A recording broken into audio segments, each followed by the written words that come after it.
So having that constant feedback is something that does help and has been a positive impact, and obviously works well with our values of being transparent communication and creating that safe place where you can, kind of give that feedback, and that that feedback is going to follow up with an action plan. Because I Mhm. think the key thing here is that a lot of companies maybe tend to forget is that if you make a promise to someone or someone gives you feedback, then you should take action on it. Because if you don't take action on it, then you can't improve on the culture or the processes.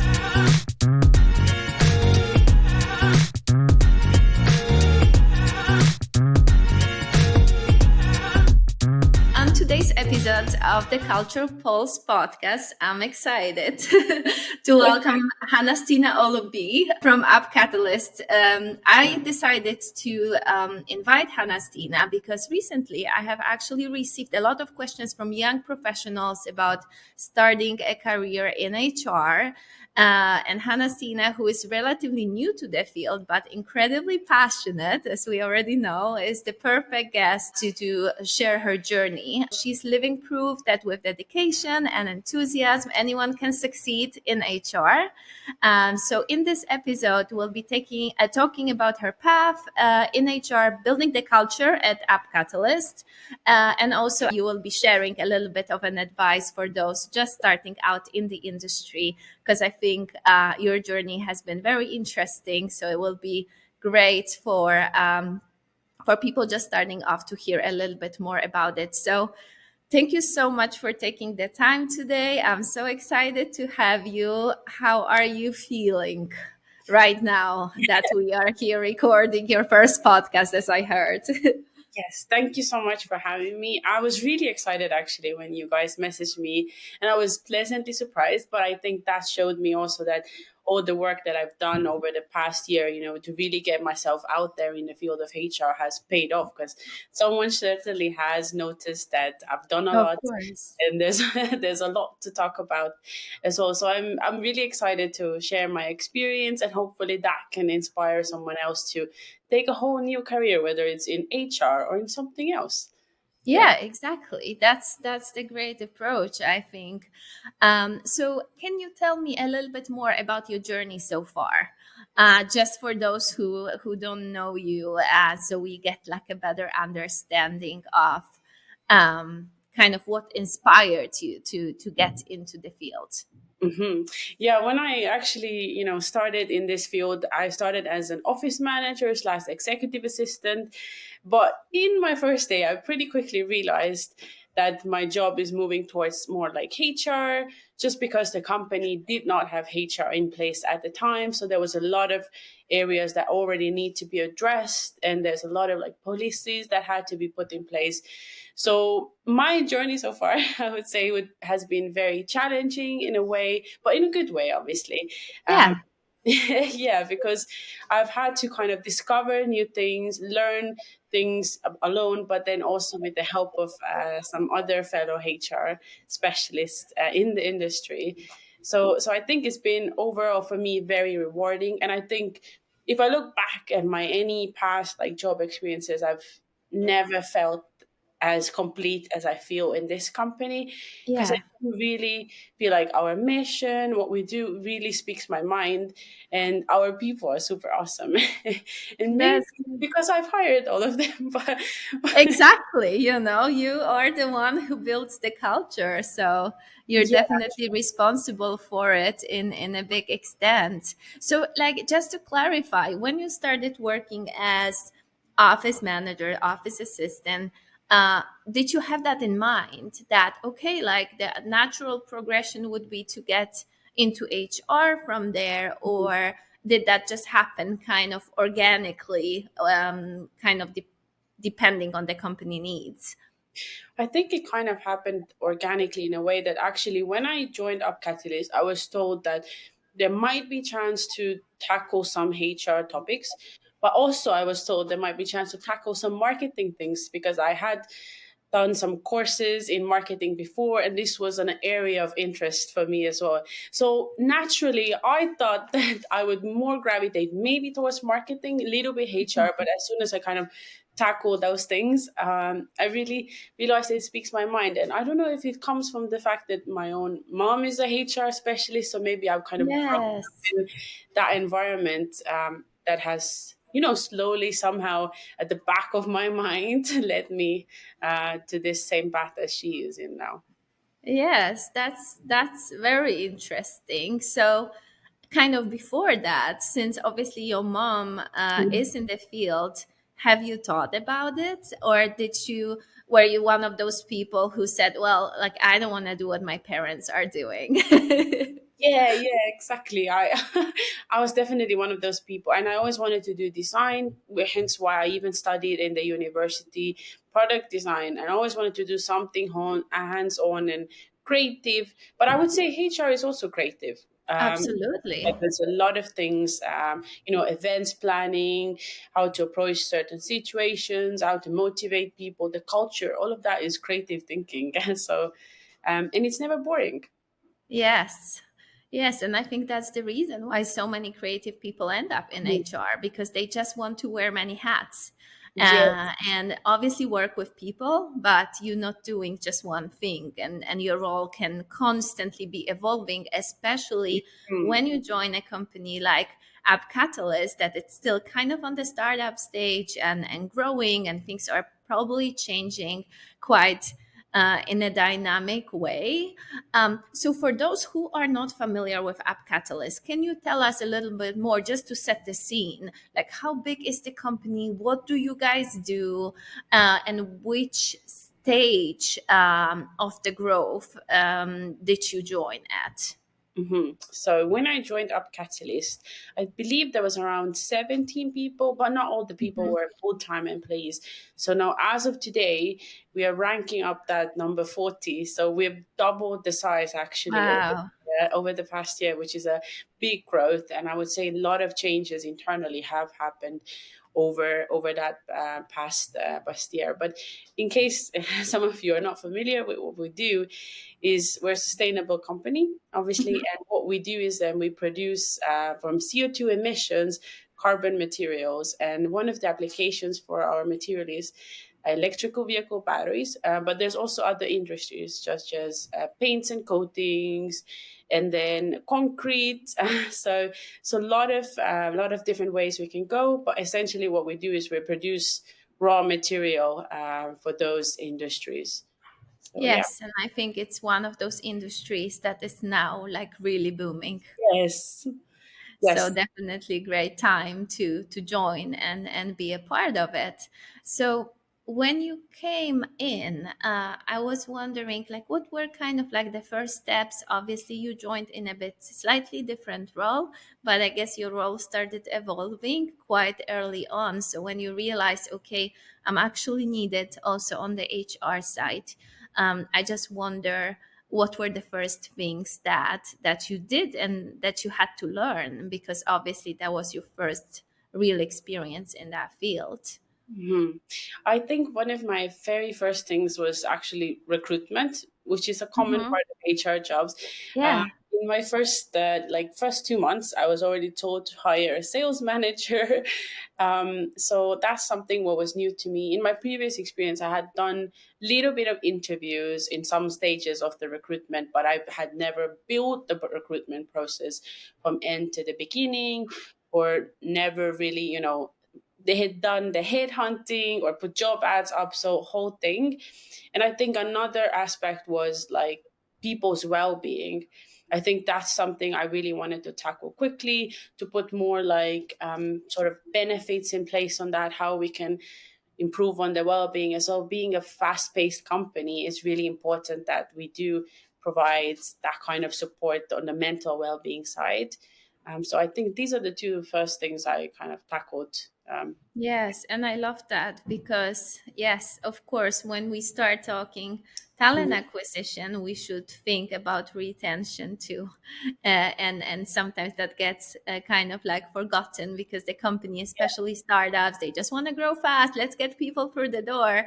And then you keep losing people 1 or 2 years farther down the line. And then you keep, Mhm. starting the process instead of straight away having the process in place where you already think ahead and you feel like, okay, what can we do to make those people happy and feel appreciated, and actually hopefully in the long run stay and grow with that company, because of course the cost of losing an employee is also high these days. So that's one thing, but the other thing, it's also just, you want to keep your people happy, I guess. Yeah, yeah, I agree. And I think us being in the field we are is a very niche field, as I always say as well. And us getting the right kind of talent is not as easy because we do require some very specific backgrounds if you want to work in a lab, and your chemistry background, some sort of experiences, and so on. So we do have to make sure that everyone who comes on board does feel welcome, and have their mental well-being in check constantly, so it does help with the retention as well. Yeah. Yeah, definitely. And we're probably going to touch upon the onboarding side a little bit Hmm. later in our conversation. But just going back to the recruitment. So you got your first role. How did you know what to do? How did you know where to find those people? How to conduct those initial interviews? Did you have a mentor, someone helping you out, or did you kind of have to jump in and figure it out all by yourself?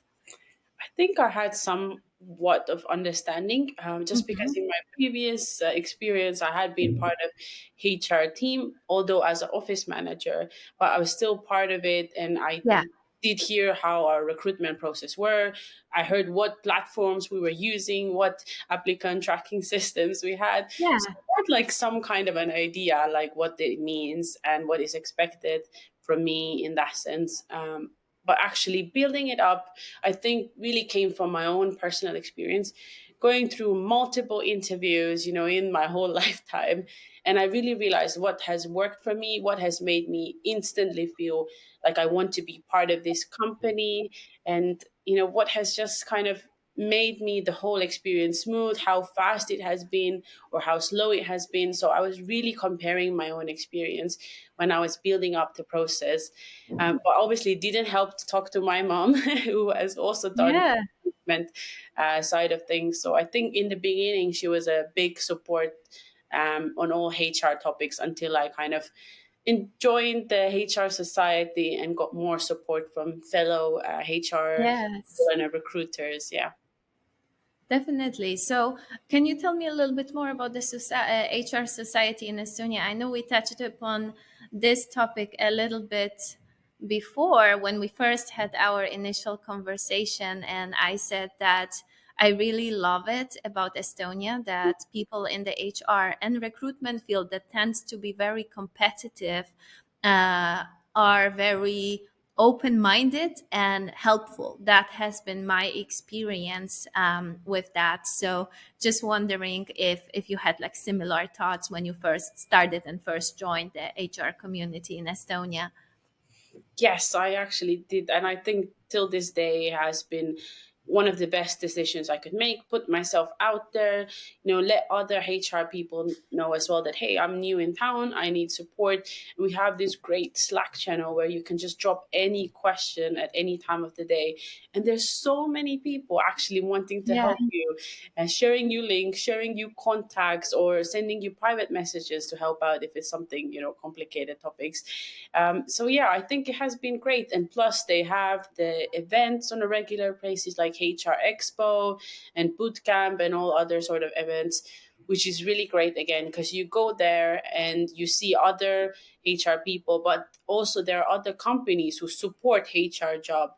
So there are Mhm. different like recruitment companies there, or Yeah. people who offer recruitment software, or people who offer HRS systems. So there's a lot of traffic there, and a lot of good connections you actually pick up there. So I think even when I joined, I think the first HR Expo happened in September already, and I joined the company in July. So that was one of the first events where I got already some kind of networking done and some Yeah.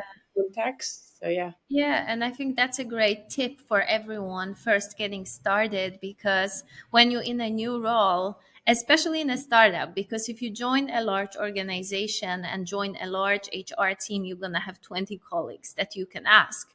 But when you join a startup, and as we all know, Estonia especially, it's a big startup have in Europe, then you might just be on your own in the HR team at the early stages. So I think it's just so important to surround yourself by those knowledgeable people who also happen to be helpful, and just learn as much as you can.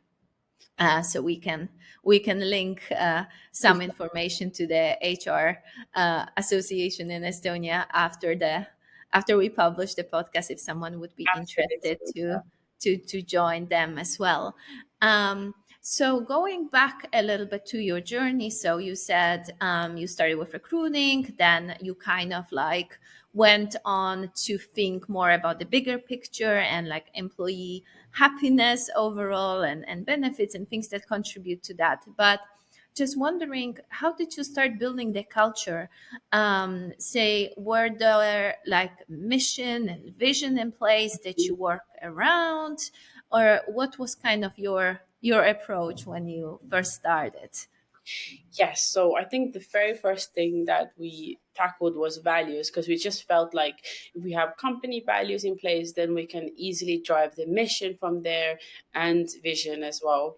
So for the values, we actually used like an HR mentor help to just give us Mm-hmm. the ropes on like how to conduct the workshop on that. But rest from there was me taking over and running the workshop and carrying out the results and so on, and marketing team then in the end helping. But what we did is then we did a workshop for the whole company. So this was really important part for us, that everyone is involved, because people know the best what they value in us as a company, and how it's been operating so far, and what they look forward to in a company culture. So we had that workshop, put those in place. The marketing helped to make those values sound very inspiring, make them look Yeah. and colorful.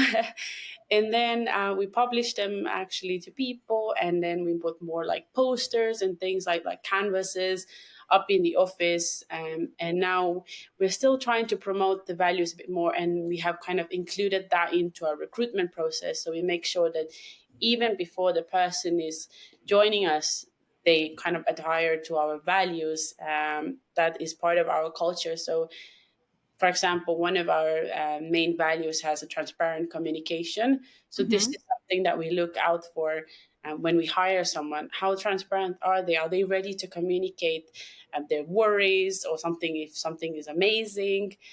So yeah, for us, these things are very, very crucial. So yeah. Yes, and I love that because very often, especially in larger organizations, I hear a lot from my friends in the US that like the values are just somewhere written on the wall and no one really thinks about it on a daily basis. But I think when you start implementing them in like different aspects, like recruitment, onboarding, and then Mhm, kind of yes. different initiatives that you might be working on throughout the year with the team, that it's always kind of like in the back of their head. I think that really makes the difference. Yes, yes, I totally agree. And I think this is like a forever ongoing process, because as long as you have new people joining, then you always got to make sure that somehow the culture carries on. But also it's part of the previous team before the new person joins to make sure that culture carries on. I always like to say that if someone has been used to doing something for a certain way for 2 years, then it's really hard to make them change that habit. So I think culture is kind of like that. And if I'm someone who has a belief that, hey, I don't throw trash on the floor, and if I come into an environment where everyone does that, then I naturally could go with that flow, whether it is my moral or not. So it's really important that we kind of guide all the other new joiners and be that kind of what's the word I'm looking Role models when it comes to the role culture. model, to be the role model to everyone who joins the company. Yeah. So it's Yeah, I love that. So what are some like other things that you think you implemented over the last months to kind of positively impact the culture? What do you think, have you worked on some other things that could contribute to this bigger goal? Yes. So one of the key things I think in any kind of company is like feedback surveys that really Mhm. help us to improve on the culture and processes and so on, to really understand how your company EMPS is and where you're at, and if you're doing well, or then especially on a team level. So having that constant feedback is something that does help and has been a positive impact, and obviously works well with our values of being transparent communication and creating that safe place where you can, kind of give that feedback, and that that feedback is going to follow up with an action plan. Because I Mhm. think the key thing here is that a lot of companies maybe tend to forget is that if you make a promise to someone or someone gives you feedback, then you should take action on it. Because if you don't take action on it, then you can't improve on the culture or the processes and so on. So I think that has really helped us. In addition to that, I would say team events. Team events were a thing before, but I think what we really try to do is do more team events and really celebrate our different people from different cultural backgrounds, but also celebrate our people's interests, because we have a lot of people who are into cooking or into any kind of active sports. Most of the people have been part of some kind of professional sports team at some point Oh wow, okay. in their life. So we try to celebrate that through events. But for us, also celebrating like small wins is important. Let's say we finished a big grant project, we wrote that up, then we have cake, or get together for birthdays, something again we celebrate a lot, and really show our people that they're important and they matter. Again, part of the culture, overall culture. So yeah. Yes, I love it. And when it comes to the surveys and things like that, I think, having the transparency value and kind of them having that in the back of their head Mm. can also contribute to the fact that there is already like the scene set for sharing and being open with their feedback, because it's not always the case. Sometimes there are surveys in place, but people are like, well, nothing's gonna get done anyway, so why would I invest my time into it? Mm. But I think when you have that culture where you encourage people to be transparent and share their thoughts, then they will be more comfortable, especially when they see the change coming once they have done that. So I think it's kind of like the whole package deal. Yeah, yeah, totally agree. And we try to be transparent in kind of any aspect of the company, which is why, for example, we have every quarterly meetings where we kind of ramp up the previous quarter, talk about lowlights, which is really also important to Mm. put out there in addition to the highlights, because that really supports that transparency. Again, people really feeling they are part of the team, they know what's going on, even though they're maybe not in the management.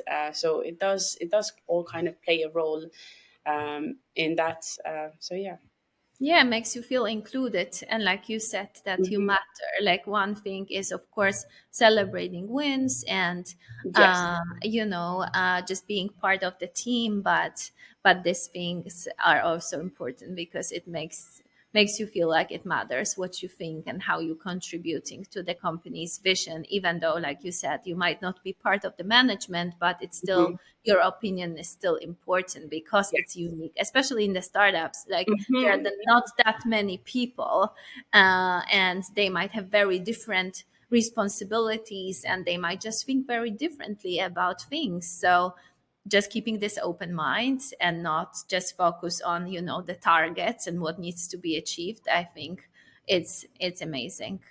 Yeah, yeah, I totally agree. And I think that's what startup is about. Like whenever I have interviews with people as well, I always encourage them that this is a really exciting stage to join us, because at this stage your word matters a lot and you can make changes, you can put your ideas in place, implement things, and really be the owner of a lot of processes. Whether it's when you're in a corporate that is more established already, it's really hard to break through, and it's really hard to kind of get noticed on that. But whether it's having people with 40 people in the team, it's actually really good to speak your mind and do a lot of changes. And I think in a startup, as you mentioned earlier as well, wearing multiple hats is, is a normal thing. So that's something we encourage as well. Like if someone wants to explore something new, then they can, and this is their chance to do that, before we become very, very big company, when it's a lot harder to push those dreams through. Definitely. And I had so many stories over the years where, say, we hired software engineers, very junior ones, and they significantly contributed to a product that then had been used for many years to come. So I think in a larger organization, you might not have that opportunity to like really make the changes that Mhm. will be visible for the customers or the company's clients, depending on whatever service or product you offer. But I think that's why we love working with startups, because I think it's just so much easier to make people excited about their contribution to the business. Um, so we touched upon the onboarding a little bit. So just was thinking, what role does the onboarding process play in kind of establishing and maintaining your company culture? Is that important for you? And how does that look like for you when you have someone just starting? Mhm. We're actually in the middle of improving our onboarding processes. Hmm. And the changes actually became from the fact that we wanted to kind of put more emphasis on the probation period, which is again really important part of the onboarding, because you just joined the company, to really understand what is expected from you in the first couple of months. And that reverted us back to, okay, we need to improve our onboarding processes and put that more in place.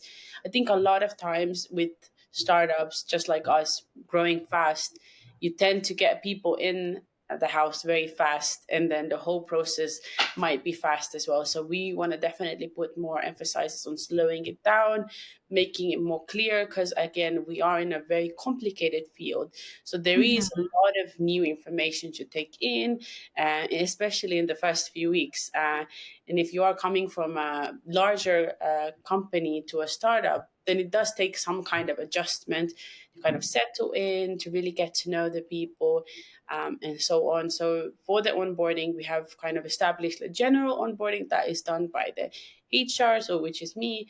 And then for the manager side, there's a separate onboarding that focuses more on the technology side, and then the Hmm. department specifics, setting different goals for the probation period. And then at the end of the probation period, we will have like a probation period wrap up questionnaire, where people can answer then on various questions on how they felt like the probation period went, what was Hmm. well, what was not well in terms of onboarding, was it everything clear from the beginning, what was expected from them.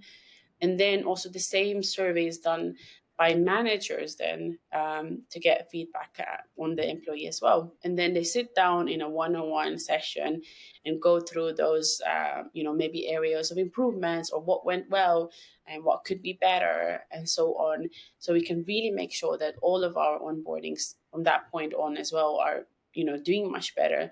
But also the probation period is a bit more structured and well planned. And I think one thing that we constantly have to remind ourselves is we're doing all of this for the first time, and it's totally okay to fail at some point and, test the waters. But again, when we do those things, we are transparent, we ask for a lot of feedback. Even I went through with those like questions that we did for the probation period wrap up. Went Hmm. with the first employee who did that survey. I went with that employee and asked, okay, was this question understandable? How would you kind of rephrase this? And it does make the people value, company more, and they see that they are valued as well. Their input matters. So again, part of the whole process of onboarding and wanting to continue in the company after a probation period. Yes, and I think when you a new starter, new joiner, it's not about everything being perfect. I Yes. think they want to see that you are genuinely making the effort. And I Mhm. think when there is structure in place and you ask them their feedback and how do they feel, and they're coming just into a new business, they didn't know what to expect, they don't know like how those first months gonna look like. So when there is structure, they kind of know what's gonna happen, and then there's a lot of feedback, so they feel Mhm. like, okay, we really feel valued already here, our opinion is valued. That's all it matters. It doesn't need to be perfectly perfect every single day, scheduled to Exactly. the last minute, but I think it's more about kind of, again, the bigger picture, and feeling that it matters what I'm gonna say and what I'm gonna share, and maybe the next person coming on board will have even a better experience. Definitely, and it's like it's kind of part of the teamwork, which again, another culture aspect, because you're supporting the new people who will come by giving your current feedback, so you know that their experience is always gonna already gonna be much better in that sense. So it does actually, yeah, play a big part in the overall big picture. Hmm. Yes. One more thing that I kind of wanted to talk to you about, just still staying in the same area, is how do you work with the leadership team to make sure that they're kind of on the same page? Because what we see very often is that the HR team has the vision, the mission, they have all those ideas um, how to implement this great culture, but then sometimes the leaders might not be on the same page, or maybe they might just be focused on the goals, and a new starter will be spending more time with their direct manager than with, say, the HR person that will be onboarding them. So just wondering, how do you usually approach that? Like, how do you talk to your leaders to kind of convey that message and make sure that they know that this is important for the entire business? This is not just something that comes from HR, and we need to care about it in the first day when the person joins. Yes. You know what? Actually, when I first joined UpCatalyst, it was pretty hard for me to push that through because we've never had Mhm. HR in place. So it was like Yeah. a whole new mindset that you have to kind of implement, whole new department. Everyone had their own ideas what HR should be like based on their previous experiences. So it was definitely a bit of a chaotic period at first. But I think what is our big benefit in that is that all of our leadership is actually shareholders.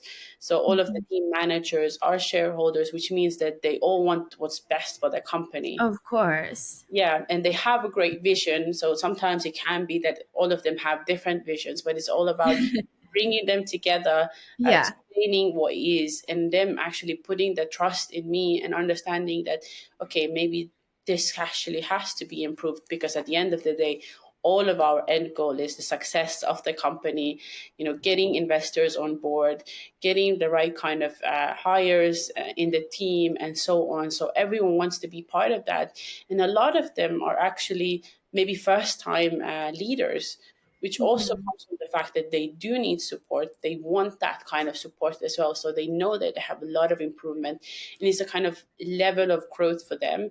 And we do like this mindset that we want people who grow with the company.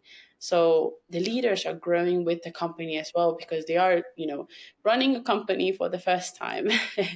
And I think that has really helped me in a sense to kind of get that more out there, because if I compare my time when I just had joined and I compare now a little bit over a year later, how much Mhm. we have changed and how much more HR has become part of the team and has become part of the importance of succeeding in the company, where people have realized that our employees is our greatest assets, in Mhm. that sense.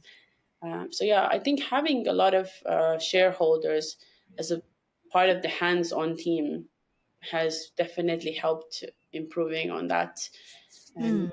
yeah, there's definitely a long way to still go, but Of course, like in every business, but I think it's if there is the willingness from the leadership team, and kind of the understanding that this is something that's not only good for the employees, but it's good for overall all business goals to have a great culture, then I think you will align. It's more about the mindset, I think, in this case, and just Mhm. working together.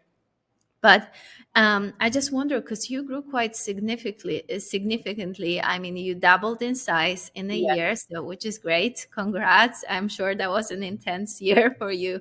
But has that impacted the culture in any way? Has that kind of like make you feel like we need to constantly change and constantly adapt? Once the team grows, it gets like more complicated to sustain what we have planned at the beginning. So just wondering, what's your experience with that?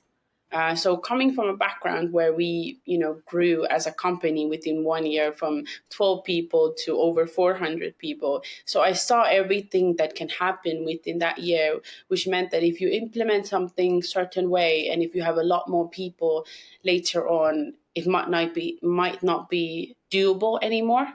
So I think that experience really kind of helped me to adapt into our company and how we can grow in a way that when we take on a decision, just an example, let's say we have a pizza Wednesday and it's doable with 20 people, but when you have suddenly like 150 people, then having a pizza Wednesday might be hard because 150 pizzas to get from That's a somewhere, lot of pizzas. a lot of pizzas, and it's a lot of cost as well. Mm. So these little things, having that previous experience made me realize that okay, when we do things, when you give a kid a candy, you can't take it away anymore later on.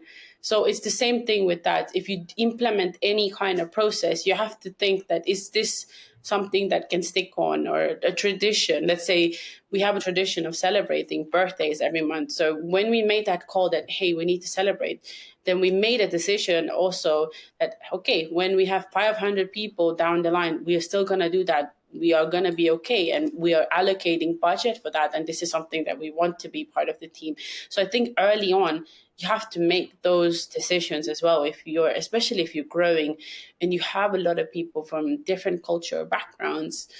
For example, at UpCatalyst, we have now 12 different cultures in place, which is a lot for 40 people, actually. So that comes with different perspectives, Mhm. different visions, different mindsets, different everything. So it is important that when you do implement anything, you think of the bigger picture. And then at the same time, you don't give all of your apples away right away because there's a lot of benefits you can put in place. But you also got to think of the future, and how it's all going to work down the line when you are bigger, because we are growing Mm. fast. So, yeah, Yeah. definitely it has been an effect on us as well. Yeah, but I think it's good that you always think ahead. You know what's going to happen next, and how can it look like when we have, say, 100 or 150 people moving forward. But you also touched upon all the many nationalities that you have in the team. So, how has that impacted the culture? Obviously, I think it's very common in Estonia. We are all used to. Um, working with so many different nationalities.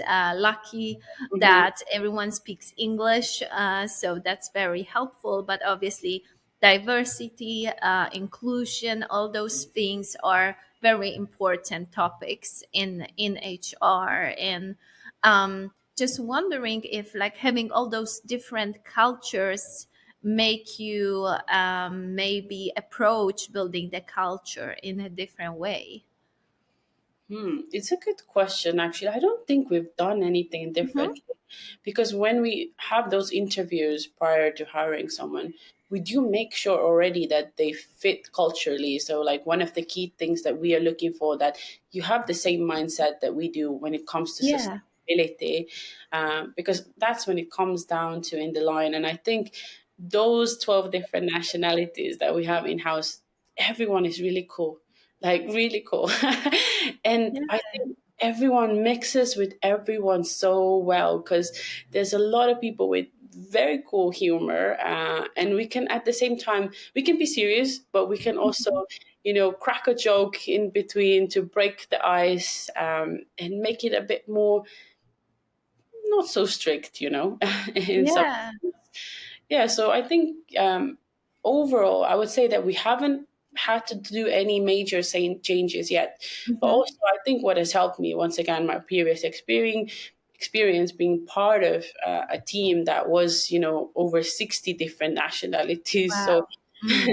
so coming now certainly to that 12 different nationalities, is a lot less, and it's a lot less different struggles. But I think, once again, if you do things right from the beginning and really try to think of the bigger picture and understand how that happens, then definitely works. But I would say that, actually, wait, one thing I would point out is that when it comes to team events, we have definitely changed it a bit. Hmm. Because in Estonia, I don't know how familiar you are with Estonian culture, but there are like these summer days Yes, where that people I'm very go. familiar with. Yeah, Most yeah, companies do that. yeah. So when we go to those summer days, events in Estonia normally it's overnight, and people might be, having some cocktails and drinks and so on. So this is something Hmm. we definitely were like, okay, you know what? We have a lot of different people, a lot of people who might not even drink alcohol.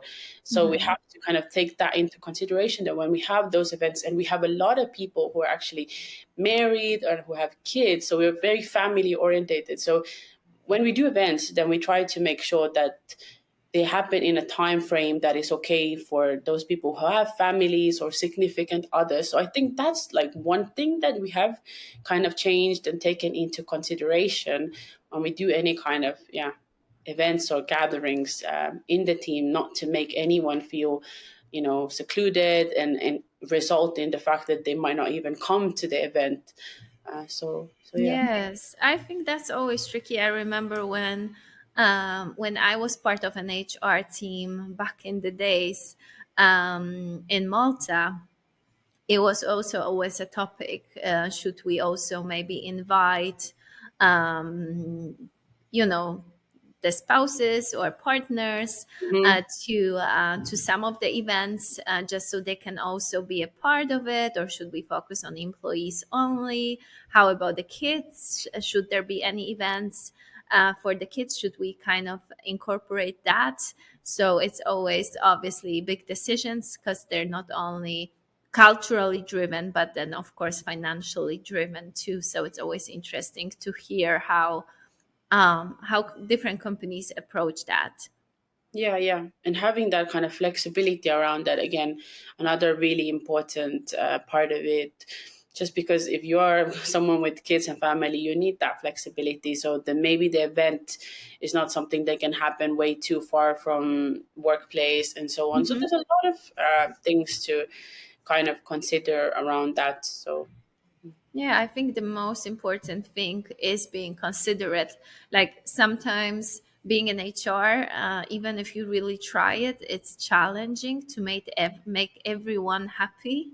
Mhm. But as you probably know, I had a few funny examples where I thought, okay, like this event is perfect. I really thought about everything. And then there was someone who picked on this one thing that I didn't think about. But I think the most so those things will always happen, and we are also human, and it's not gonna be 1,000% perfect every single time. But I think again, like we talked about the onboarding not being perfect. Again, here it's kind of the same thing. It's just more about being Mhm. considerate and Yeah. making the team feel like you're really making an effort to include everyone as much as possible. Yeah, yeah, and I think that's like very tough part actually from HR perspective as well, because everyone has sort of expectations of what HR has to look like or act like, Mhm. what they need to say, how they need to solve. And I think that's also has been a challenge for me, like trying to navigate that through that and really understanding how to do and things like that. I think it's all about taking that step back and not rushing things, maybe thinking through, okay, we want an event. What's our goal with that event? Okay, how do our people fit in that picture that we want to achieve with that event? Things like that. So it's a long process, and doing things in advance and planning definitely, supports that. but yeah, it's okay to make mistake. And I think even Of myself, course. a lot of times I am like, oh, I should not make that mistake, or I should not say it in this way, just because I'm HR. But you got to remember that we're also human. We're also doing this life for the first time and Of figuring course. it out. So yeah, it's definitely not easy. But if you're up for a challenge, then that's the one for you potentially. Yeah. So just wondering, so what are your future plans? How would you like to develop the culture at App Catalyst moving forward? I think I would, want to move even more towards the HR, because right now my role Mhm. is balanced with recruitment and HR and a little bit Mhm. of even office tasks. And I Mhm. would say that I like that. I actually do enjoy recruitment, but I think I would like to take some time also to put more procedures and policies in place and really take care of the retention side of things. That's something I really want to kind of more deep dive into, because that's also part of the culture.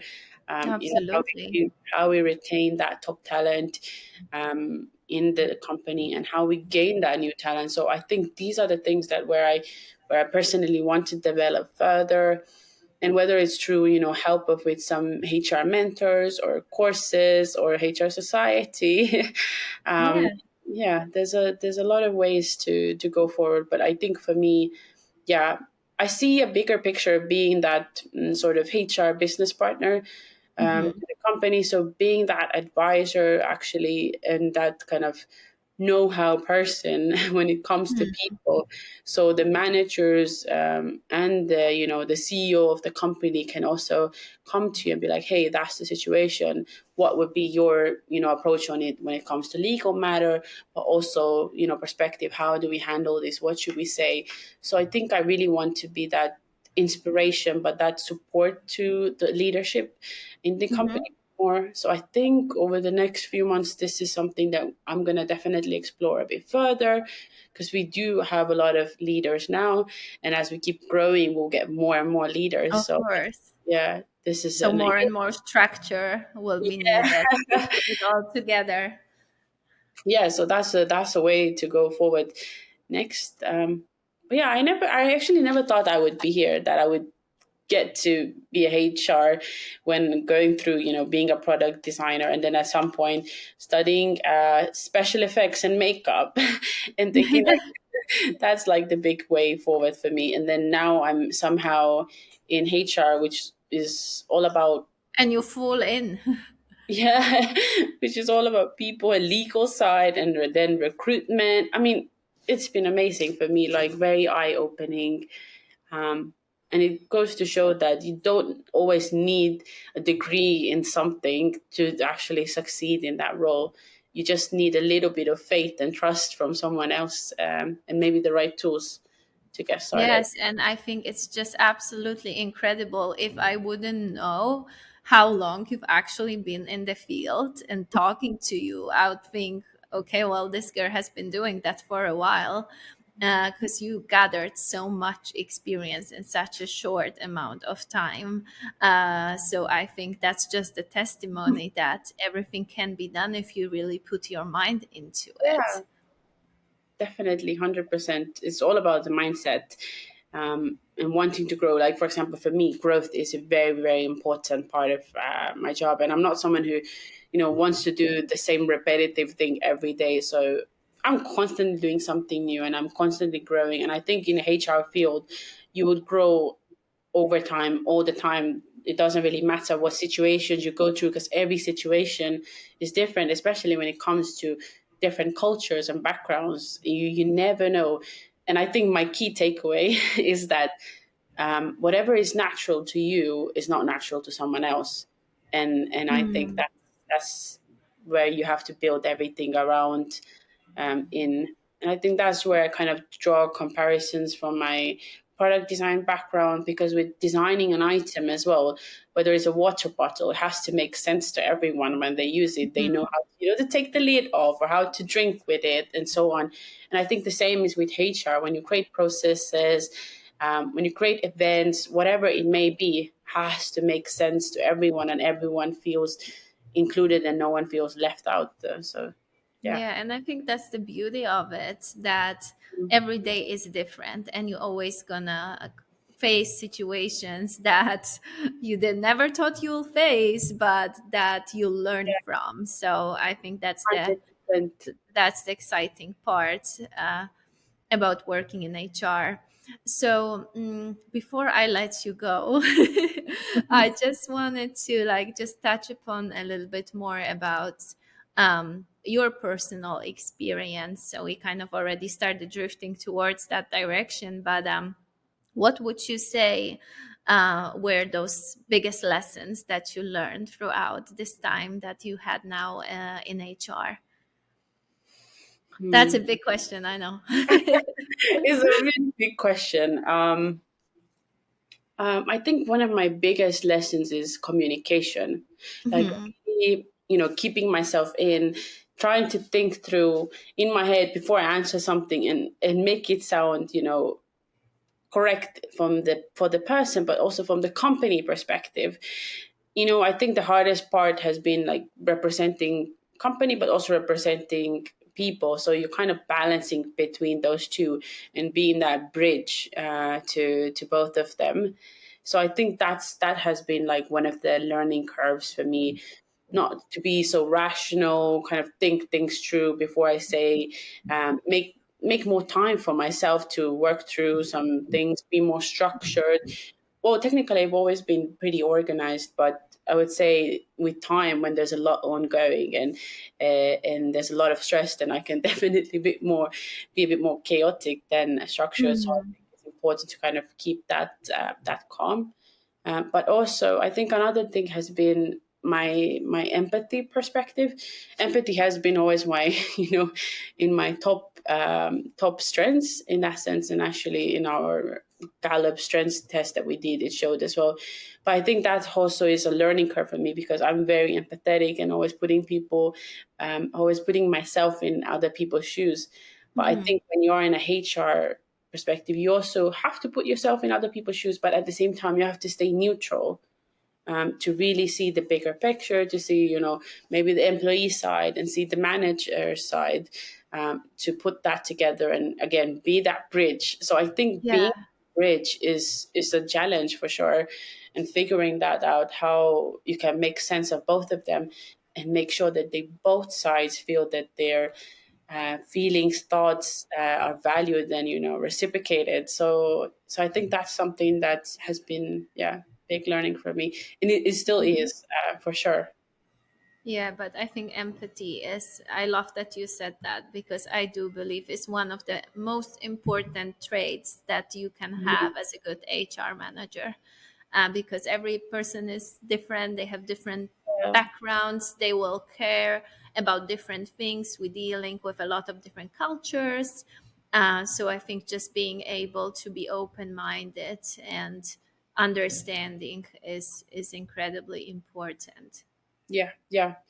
And while you do that, you always got to make sure that the person feels okay, even if at the end of the day maybe the results are not what they expected, or but they still got to stay okay while they get those results and go through that process and really understand again the bigger picture. And I think that's where our transparent communication comes in, Hmm.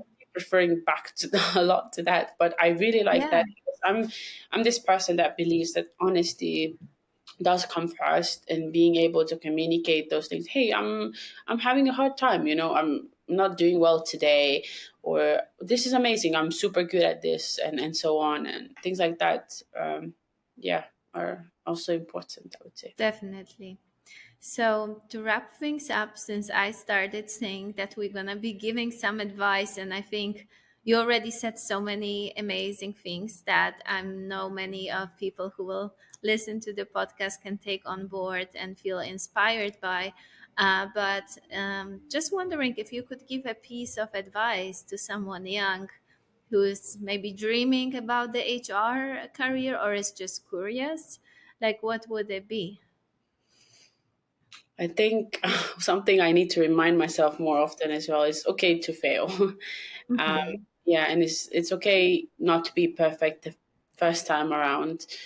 And And I think another thing, another advice that I would give in this world is, again, the honesty, being transparent. Just because back in the day, if I, like, for example, compare my mom's experience as a HR, she's been more used to like more conservative communication, not being Mhm. so open with some things. And I think as the world Yeah. keeps evolving, you gotta be open, whether you are HR or not, and whether you're in a position that you don't want to be potentially in and want to grow and go into different field. Be honest with yourself, and be honest with the people around you, because I think that's the only way you can grow and kind of accepting that way you want to go, would support this. So I think these are my two key things. But also being curious. I think Mhm. that's my advice as well, even though you can't really call that an advice. um, I mean, you can, be curious, maybe sign up for some communities, keep learning, keep looking for the trends, for more information, learn from other people. So I think that's a good piece of advice too, just to always keep that in mind. Yes, yes. And I think another thing is not being afraid to then ask for advice. Because for the longest time ever, I was like afraid to ask for advice in when it comes to HR topics. Even now I've been like sometimes like, oh, should I ask, or should that make me feel like I'm not, compatible enough and so on. But actually it's okay to ask for advice and share that and get, those best practices from somewhere else, that will help Mhm. grow and help your company grow. I think that's also been really important part of my growth personally. Yeah, and I think that's an amazing wrap. I think that I learned a lot, so I'm very grateful that you took the time and that you were open to share your experiences and your knowledge with us all. So thank you so much, and I'll definitely link more information under the podcast. So if someone has any additional questions, they can reach out to me or you. But for now, thank you so much for taking the time. I mean, it was absolutely amazing. Your story is very inspirational, I think, for many people in the field, especially since you have achieved so much in such a short amount of time. So I'm sure many people uh, can get away and learn from your experiences. So yeah, thank you so much. Yes, thank you so much for having me. And yeah, I hope I inspired at least one of you. And if you ever feel like you need someone support or advice, then you can always connect with me on LinkedIn, and I can always try to help in ways I can. Yeah. Yeah, that's amazing. Always giving back. I think that's the Mhm. Yeah, great that's really attitude important. Yeah, that help also build the community in Estonia and other places around the world. sure, definitely does. All right, well, thank you so much. All right. Thank you. Thanks for joining me on Culture Pulse, the heartbeat of your workplace. I hope you enjoyed today's episode and found some insights to take back to your team. Don't forget to subscribe for more discussions, and for all the latest updates on the podcast, follow Magic Mondays Miami on LinkedIn. See you next time!